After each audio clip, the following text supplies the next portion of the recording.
Charleston Hughes. How are you, my man? I'm all right, pretty good. How are you? Not bad. Listen, if you've got work to do, we've only got you for a limited amount of time, but we haven't got your thoughts yet. I know, now, man. I didn't shave. That's why I couldn't come on. I need a haircut. Normally, Charleston joins us on video. But if you're getting your hair done, whatever, we'll leave you. We'll let you your privacy. I would have introduced you as former CFL player and superstar Charleston Hughes, but according to Ed Hervey, there are no superstars in this league. You're just another guy. Now, when you first saw that, do you know Ed personally? Is he one of your buddies? I know Ed Hervey, but I don't know him like that. Don't have a relationship with him. Don't even think I've ever said 3 words to him before. But okay. But so when that term coming from a GM is a biased term, and it's more of like a GM type talk. I don't want to pay nobody type talk. Oh.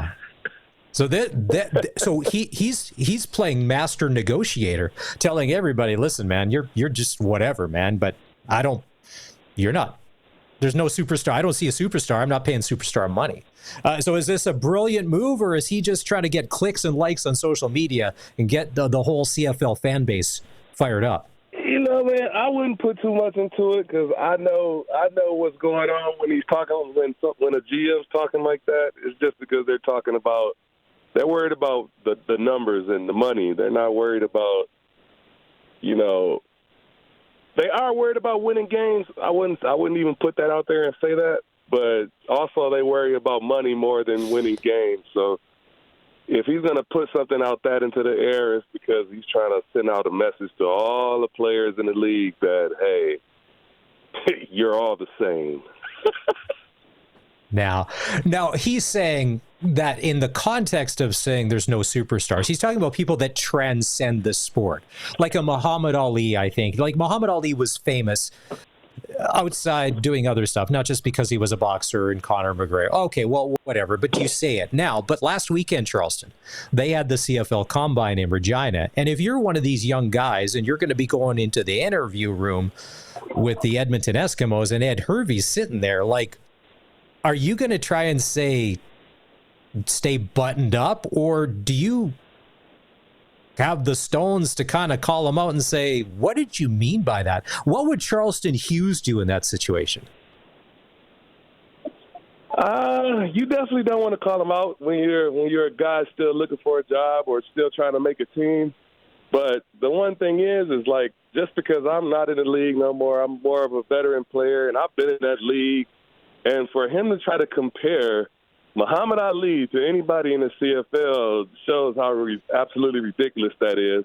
But if you want to make a claim like that and say that, hey, there's no superstars on our Muhammad Ali status, at some point in time we did have guys that were well known in the football world. And I put that out there and I already said people like Johnny Manziel.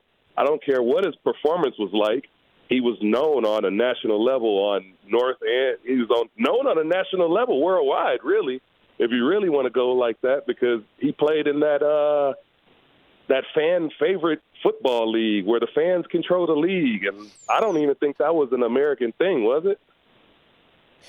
I don't know. I would say Doug Flutie got pretty famous. CFL, Doug NFL, Flutie, USFL. Even if you go down that path and name all those guys, Jeff Garcia, those guys were known on a national level. The Rock, let's talk about Dwayne Johnson. He didn't even make the team.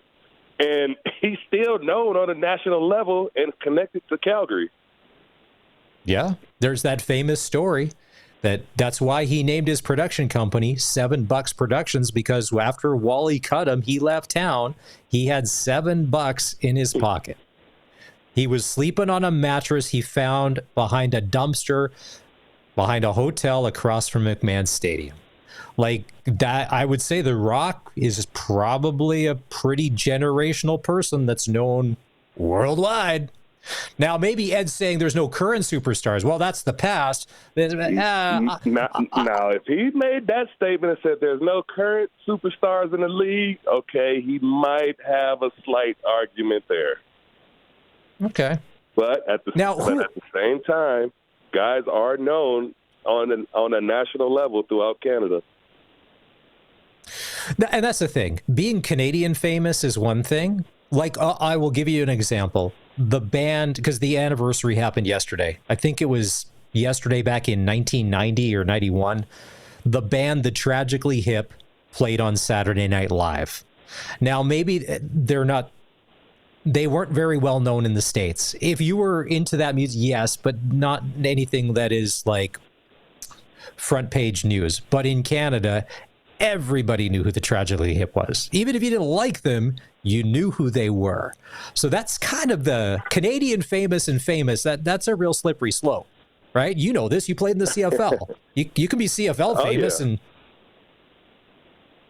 not get harassed when you walk through an airport. 100%. 100%. I mean, that's one of those things where, yes, it is. Yes, he's right technically if he's talking about. I think he just needed to clarify what he said. He just didn't say it in a clear. He didn't project himself out there very well when he said that statement. So if he's talking about right now, then yes. If he's talking about period, he's never come across a superstar in the CFL.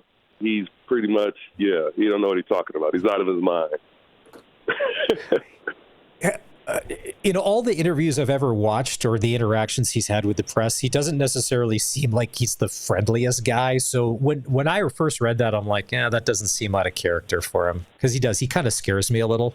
But, he just does. Now, with the Combine last weekend, if you're a general manager, let's say you're average in your cone run and your long jump or whatever you're doing, but you're a killer interview. Does killer interview take you to the top because you see the passion, the intangibles, the fire in the eyes, all that? Is that to you more important than necessarily being the fastest guy in the 40? I mean, you might find out a little bit of information from that, but I don't know how much. You might try to ask the right questions to see what kind of personality does your guy got. What kind of background does he come from? I've heard crazy questions where a guy, one of the GMs, asked the player before, is he a whiskey drinker or a milk drinker? And and I'm like, how do you answer that as a player coming up? Do you drink whiskey or milk? I don't know. Jeez, what is the right answer? I don't know. To me, they're trying to find out whether you're a soft, gentle player or you got edge to you, basically. So it's one of those questions where it's like a double-edged sword, really. But you never know what information you can get. You just try to gather as much information as you can about a player, about his personality, his background, how good he is on the field, his speed. Some of that combine stuff don't even convert to just on-the-field play and smart and, being capable of dissecting a play. Like, some of that combine stuff don't convert to that. You could be the fastest player on the field and still be not very intelligent when it comes to football. Yeah, and that's why when they're like the 40-yard dash, how often in a football game, Charleston, and you played way more than I have, do you just individually go and run a 40-yard dash somewhere while the rest of the play is going on? Like, here's you over here sprinting down the sidelines, racing the horse in Calgary. Like, I don't know. That almost doesn't seem relevant in football anymore. I'm like, it does. Like, speed still kills. I mean, if you're Tyreek Hill or you're, Xavier Worthy, guys like that who have exceptional speed and can really pull away from guys if they need to, then it makes a difference. At receiver, it makes a difference. Defensive back makes a difference. Defensive line, you'll never see me run 40 yards unless I'm running for a touchdown.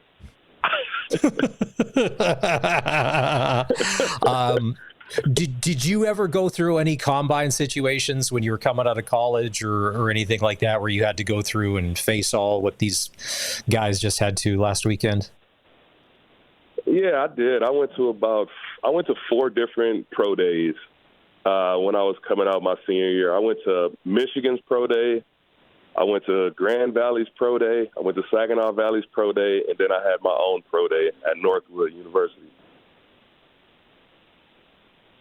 So they put you through the paces. They run you through the standard stuff. Now, keep in mind, when you're a defender like you are, like, what are some of the things that are they putting you in pass coverage? Are you rushing? Like, are you like going one-on-one with the O-lineman, like where you're trying to show your skills? Like how much can you actually do in a kind of a non-contact like stage situation?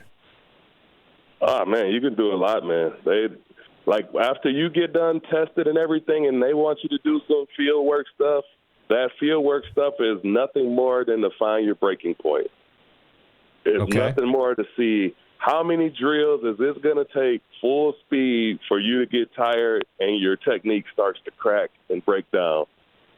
And that's the sole purpose of it. Oh, so coaches may just they just may want to just see you do it again and again and again just to see like where the compete level is, regardless of the result. Regardless of the results, what is the compete level? Are you going to challenge yourself and challenge whoever you're going up against? And how many times can you do it? And can you keep converting that same intensity over and over and over again? What kind of motor do you have as a player?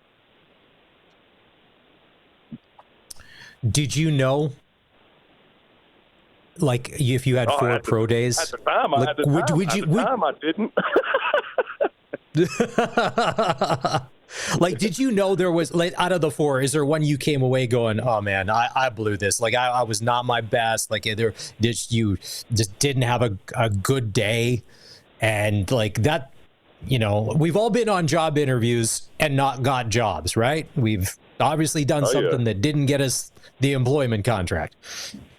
I've made a lifetime of saying and doing dumb things. I never stepped into a pro day, and all 4 of those pro days I went to, I never went to a pro day and felt like I did bad, felt like I was the worst player there. I always left every single pro day where I tested good, I played very well, and I think I wowed some people, you know, during that session.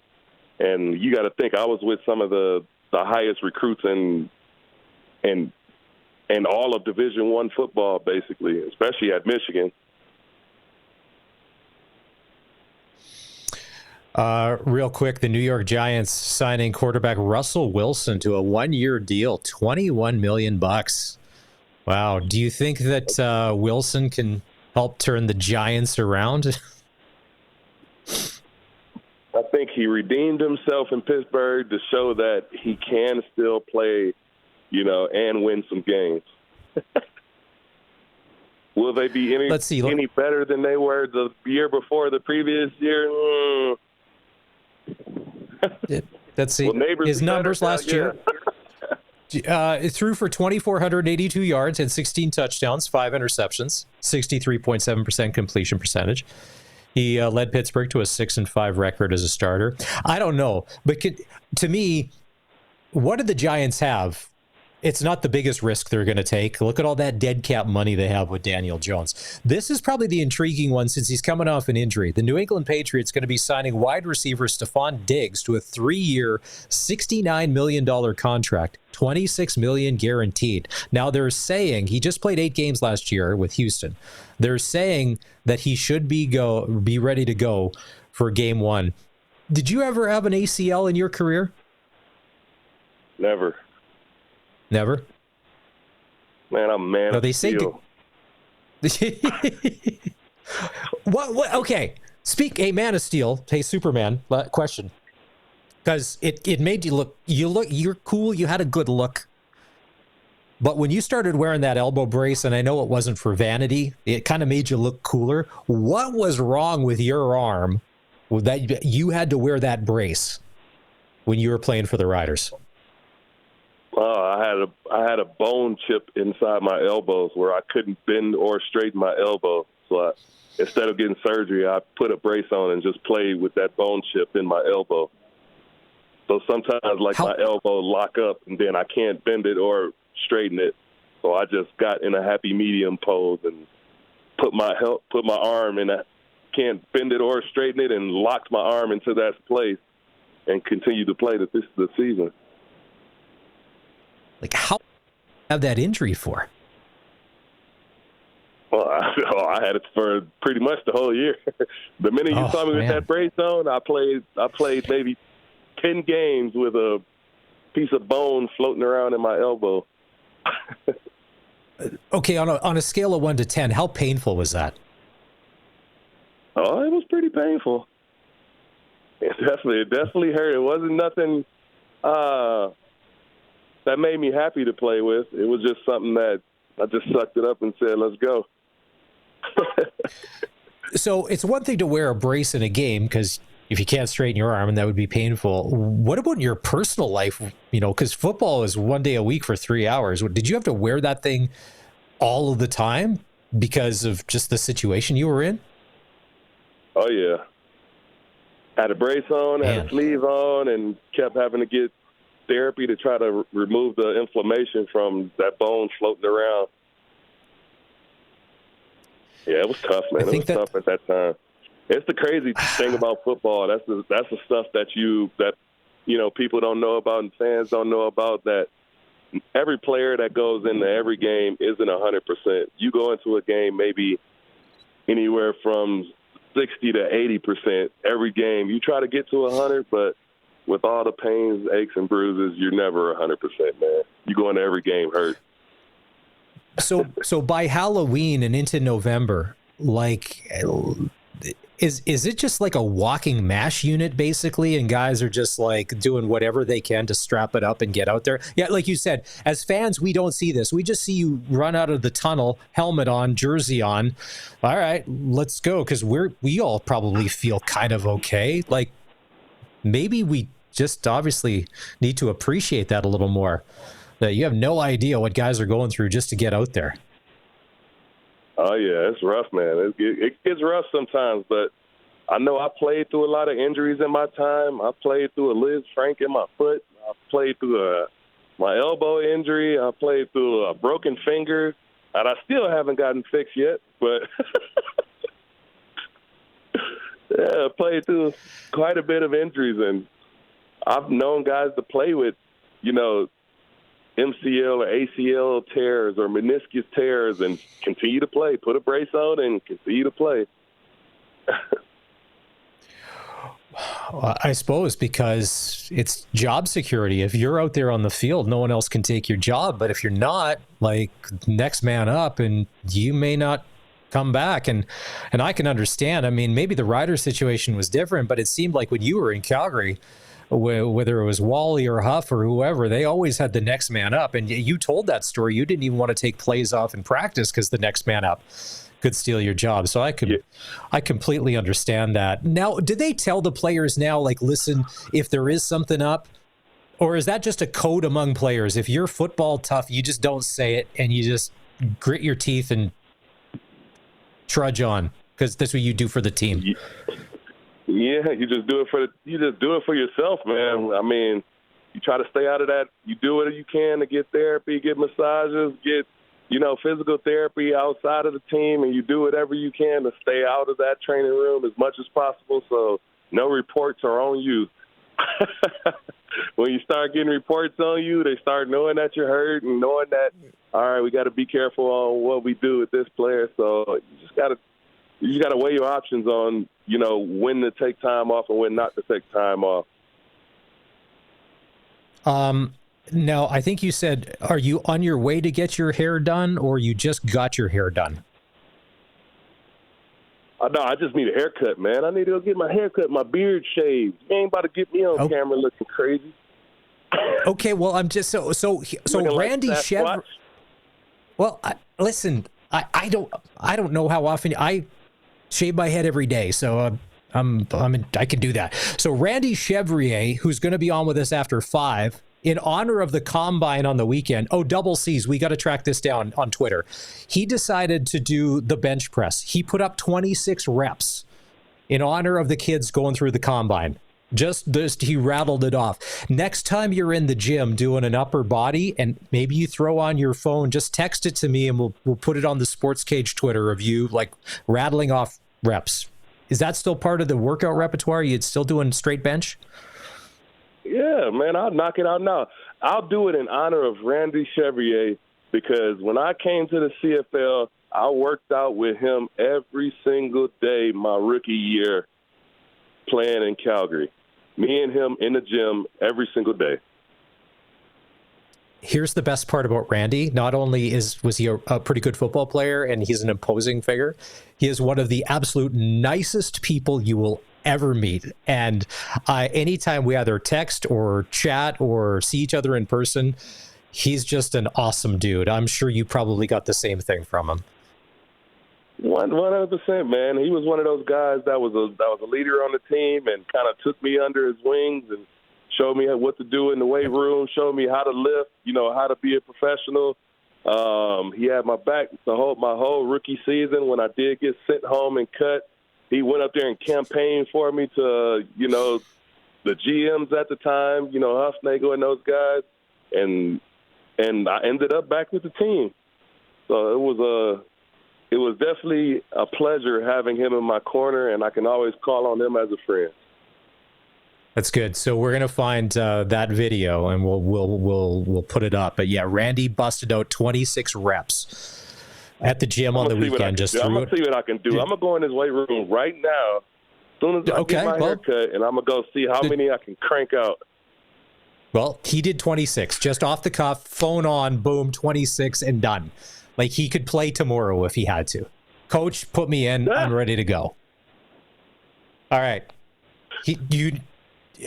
Listen, even though you're not on video, you're still our favorite guest on the Sports Cage. Between me and the Double C's, we love having you on the best. So we appreciate it, as always. Good luck with your barber or hairstylist, whoever is going to be making Charleston look good. You sound good. Now you're just going to go make yourself look good. All right. Thank you. Till next time.